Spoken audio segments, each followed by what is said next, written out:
নমস্কার, আমি দেবাশিস রায় এসে গেছি আজকে আবার একটা নতুন ভিডিও নিয়ে এবং সকলকে অগ্রিম শুভ দীপাবলির শুভেচ্ছা, প্রীতি, ভালোবাসা ও আমার সকল ছাত্রদেরকে আমার প্রীতি, শুভেচ্ছা ও ভালোবাসা জানালাম। আজকের যে ভিডিওটা নিয়ে আলোচনা করব, assertive two interrogative sentence. Assertive থেকে কি করে ইন্টারোগেটিভ সেন্টেন্সে ট্রান্সফার করতে হয়। ফার্স্ট আমি একটা যেটা স্টার্ট করব, সাপোজ দেয়ার হইল আই ডু। আই ডু এটা একটা অ্যাসার্টিভ সেন্টেন্স। অ্যাসার্টিভ সেন্টেন্সের আমরা যে আচরণ কি বৈশিষ্ট্য আমরা কি জানি, শেষে সবসময় ফুল স্টপ থাকে একটা। হ্যাঁ, তো এখানে আই ডু আছে মানে আমি করি। এখানে সাহায্যকারী ভার্ব কি নিয়ে আসতে হবে? ডু। ফার্স্ট আমি নিয়ে আসবো ডু।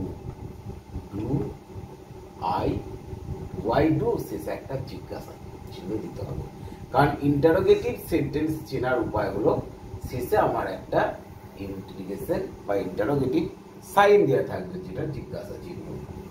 এরপর আর একটা যদি থাকে, he eats rice. He eats rice. এখানে এখানে দেখুন, এখানে ইটটা হচ্ছে আমার প্রিন্সিপাল ভার্ব। প্রিন্সিপাল ভার্ব এটা, তাই একে আমি আগে আনতে পারবো না। অনেক স্টুডেন্ট এই ভুলটা করে ফেলে, ইট রাইস এরকম করে ফেলে, কিন্তু এটা মাথায় রাখতে হবে প্রিন্সিপাল ভার্বকে কখনো সামনে দিয়ে ইন্টারোগেটিভ সেন্টেন্স করা হয় না, একমাত্র অক্সিলারি ভার্বকে দিয়ে হয়। অ্যামিস আর দেয়া থাকলে বা ওয়াজ ওয়ার থাকলে এগুলো দিয়ে হয়। তো এখানে যেহেতু ইটস আছে, তাহলে এখানে যেহেতু আমার এটা প্রেজেন্ট টেন্সে আছে, তাই আমাকে ডু ভার্বের সাহায্য নিতে হবে। কিন্তু এটা তো ডু করলে হবে না, যেহেতু আমার third person singular number he আছে, তাই does, do is does he eat rice. যখন আমি এটা ডাজ করে দেব, তখন কিন্তু এই ইটটা আর ইটস করলে হবে না, এটাকে আমার ইট করে দিতে হবে। এটা প্রেজেন্ট, আমার যখন এটা হচ্ছে প্রেজেন্ট টেন্স থাকবে সেন্টেন্স গুলো, এই নিয়মটা হবে।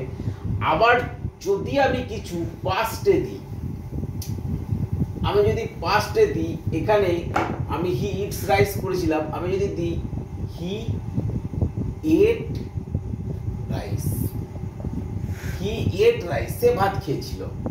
তো এখানে আমার যেহেতু প্রিন্সিপাল ভার্বটা আমার সেকেন্ড ফর্মে করা আছে, মানে পাস্ট ফর্মে, যেটা পাস্ট পার্টিসিপেল হয়ে যায় eaten, first form, second form, third form, মানে প্রেজেন্ট, পাস্ট, পাস্ট পার্টিসিপেল। এখানে যেহেতু এট আছে, তাই দুটা আমার কি করতে হবে? ডিড।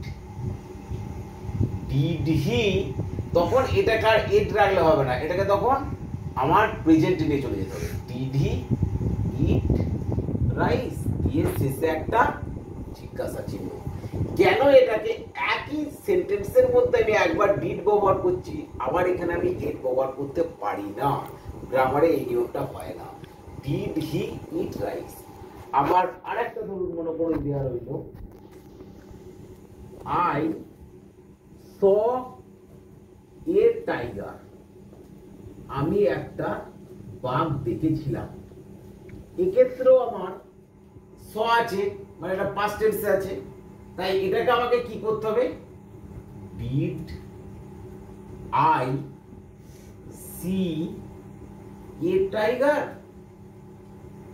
শেষে জিজ্ঞাসা চিহ্ন।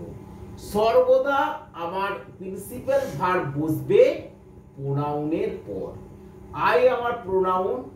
আর আরেকটা কথা বলি, আই এমন একটা ওয়ার্ড, আই একটা ওয়ার্ড, যেহেতু আই মানে আমি, তো এই আই সব জায়গায় কিন্তু ক্যাপিটাল লেটার বসে। এটা গ্রামারের নিয়মে আমরা আইকে সব জায়গায় কিন্তু ক্যাপিটাল লেটারে লিখব, তাই এটা ভুল কিছু নয়। Did I see a tiger, তাহলে কি দেখা গেল না, ডি যেটা বসলো, সটাকে সি করলাম, আর আমি কি বললাম, মেন ভার্ব বা প্রিন্সিপাল ভার্ব সর্বদা প্রোনাউনের পরে বসে।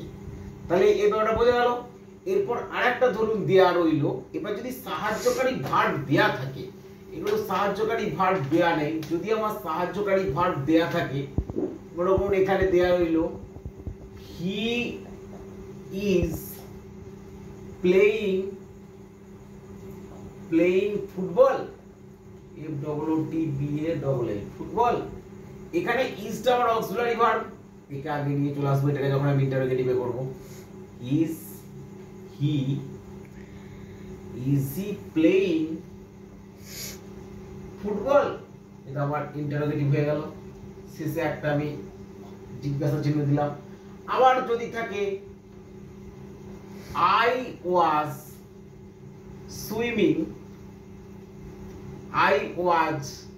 swimming in the pond, মানে আমি পুকুরে সাঁতার কাটিতেছিলাম।